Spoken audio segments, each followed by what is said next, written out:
So நம்ம சேனலோட subscribers எல்லாருக்குமே வாட்சர்ஸ் எல்லாருக்குமே குட் மார்னிங். இன்றைக்கி வேலை கிளம்புற அவசரத்தில் இருந்தேன். ஸோ நம்ம ப்ரீவியஸ் வீடியோஸில் சொல்லியிருக்கேன், நான் பைரவரை வந்து தீவிரமாக கும்பிடுவேன் அப்படின்னு சொல்லிட்டு. பைரவரை கும்பிட்றப்போ அவருக்கு நான் அந்த பூஜை மெத்தட்ஸ் இது எவ்வளோ முக்கியமோ அவ்வளோ முக்கியம் நாய்ங்களுக்கு சாப்பாடு வைக்கிறது. ஸோ முன்னாடி கிட்டத்தட்ட ஒரு 5-6 நாய் இருந்ததுங்க. இப்போ 2 பேர் தான் இருக்காங்க. ஸோ தயிர், அதாவது தயிர் சாதம், முட்டை, அவங்களுக்கு நான்வெஜ் இது எல்லாமே பிடிக்கும். ஸோ எதனாலும் போடுவேன். வழக்கமாக இலை அப்படிலாம் இல்லை, இன்றைக்கி இலை இருந்தது வீட்டில். இல்லாட்டி அவங்களுக்கு ஏதாவது ஒரு பிளாஸ்டிக் தட்டு அந்த மாதிரி வச்சுருப்பேன். இது வந்து நம்ம ஃபேவரட் கருப்பு நாய்ங்க. இவங்க எப்போயுமே வீட்டு வாசலில் தான் இருப்பாங்க. ஸோ அன்றைக்கி அவங்க சாப்பிட்டாங்க. அவங்க இப்போ குழந்தையெல்லாம் வேறு அவங்களுக்கு இருக்குது, குட்டியெல்லாம் போட்டிருக்குது.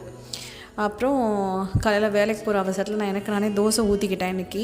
ஏன்னா மீனாக்கா எங்கள் வீட்டோட குக், அவங்க மற்ற வேலைகளில் பிஸியாக இருந்தாங்க. ஸோ தோசை வந்து சுமாராக சும்மா ஆவரேஜாக கொஞ்சம் அங்கங்கே வந்து கருகி இதெல்லாம் வந்தது. அதாவது வீட்டில் இருந்தால் நம்ம கொஞ்சம் பர்ஃபெக்டாக நமக்கு செஞ்சுக்கலாம். ஸோ தக்காளி சட்னி, தேங்காய் சட்னி, இதாங்க என்னோடய மார்னிங் மெனு.